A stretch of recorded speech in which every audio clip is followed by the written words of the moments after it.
Herkese salam. ODTÜ Üniversitesi 2025-2026 qəbul ili üçün müraciət tarixlərini açıqlamışdır. Müraciət tarixləri, müraciət şərtləri, universitetin illik təhsil haqqı və digər məlumatlarla bağlı bu videonu axıra qədər izləməyinizi tövsiyə edirəm. İlk növbədə müraciət tarixlərini sizə qeyd eləmək istəyirəm. 2 iyun, 9 iyul tarixlərində ODTÜ Universitetinə müraciət edə bilərsiniz. ODTÜ Universitetinin müraciət tarixlərindən əlavə olaraq nələrə fikir verməliyik? İlk növbədə baxarıq, hansı proqramlar var? ODTÜ Universitetində bir çox fakültetləri bildiyiniz kimi reytinqlərdə olduqca öndədir. Bunlardan ən məşhuru, güman edirəm ki, hər kəsin də bildiyi bilgisayar mühəndisliyi olacaq. Bilgisayar mühəndisliğini istəyən tələbələr bu universitetə müraciət edə bilər və digər mühəndislik fakültələrinə. Bundan əlavə olaraq eğitim fakültəsində öyrətmənliyin bəzi ixtisasları var. İqtisadi İdarə Bilimlər fakültəsində bir çox tələbənin müraciət etdiyi işlətmə, iqtisad, beynəlxalq münasibətlər kimi ixtisaslar var. Fen ədəbiyyatda biologiya, molekulyar biologiya, psixologiya, sosiologiya kimi ixtisaslara müraciət edə bilərsiniz.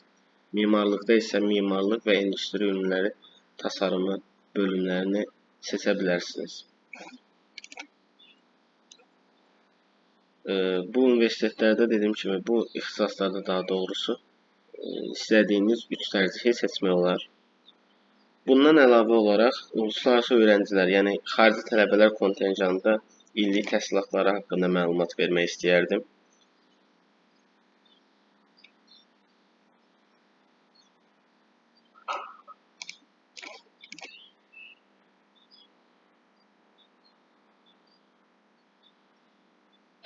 ODTÜ Üniversitetində illik təhsilatları bildiyiniz kimi son 2-3 ildir dollarla alınır. Mimarlıq fakültəsi və mühəndislik fakültələri üçün dönəmli, yəni semestr ücrəti olaraq ildə 2 dəfə ödəmək şərti ilə 1500 dollardır. İqtisadi İdarə Bilimlər və Eğitim fakültəsində isə qiymətlər dönəmli olaraq, yəni semestr üçün 2 dəfə olmaq şərti ilə 1000 dollar təşkil edir. Magistratur üzrə müraciət edən tələbələr üçün isə dönəmli ücrətlər 750 dollar təşkil edir. Bundan əlavə olaraq ODTÜ Universitetində digər dövlət universitetlərindən fərqli olaraq bildiyiniz kimi dövlət universitetləri hər hansı bir endirim vermir, amma ODTÜ-də müəyyən endirimlər mövcuddur. Bu endirimlərdən ən məşhuru illik təhsil haqqından tam azad olmaqdır. İllik təhsil haqqını tam azad olaraq oxuya bilərsiniz. Bunun üçün nə lazımdır? Əlavə olaraq hər hansı bir müraciət eləməyinizə ehtiyac yoxdur. Sadəcə nəticəniz digər tələbələrdən çox öndə olarsa, bu zaman sizə onlar illik ödəmədən azad etmiş olurlar və il ərzində oxuduğunuz müddətdə də ortalamanız 4 üzərindən 300-dən yuxarı olarsa da bu endirim davam edir. Bu şəkildə siz ODTÜ-də ödənişsiz şəkildə təhsil ala bilərsiniz. Müraciət üçün hansı sənədlər və hansı imtahan nəticələrinə ehtiyac var? İlk öncə hansı imtahan nəticələri ilə tələbələr qəbul olunur, onu demək istəyirəm.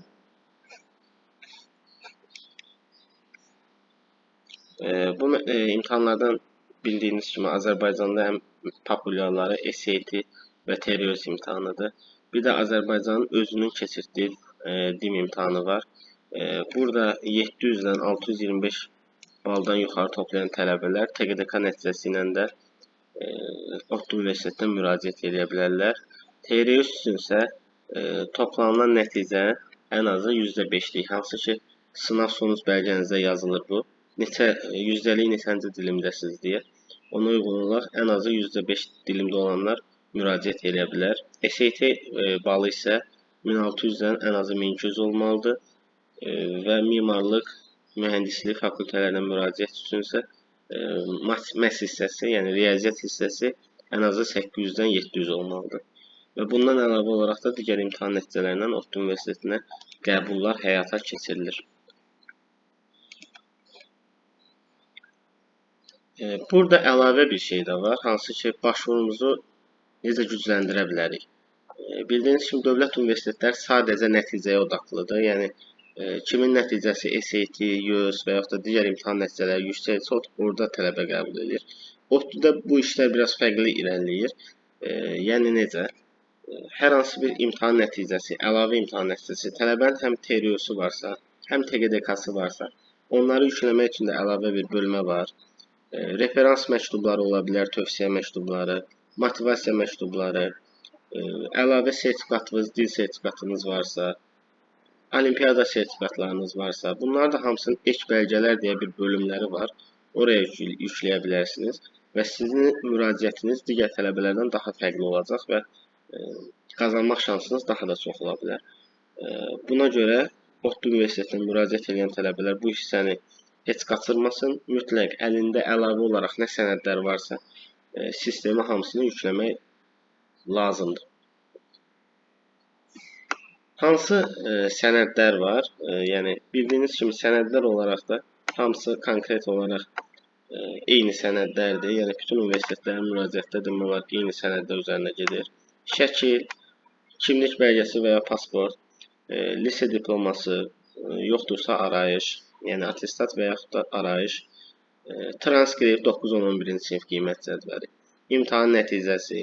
Bir də ki, burada digər universitetlərdən fərqli olaraq ODTÜ-də başvuru ücrəti, yəni müraciət ödənişlidir və 55 dollarlıq müəyyən bir məbləğ var, onu ödəməlisiniz, onlayn ödəyə bilirsiniz.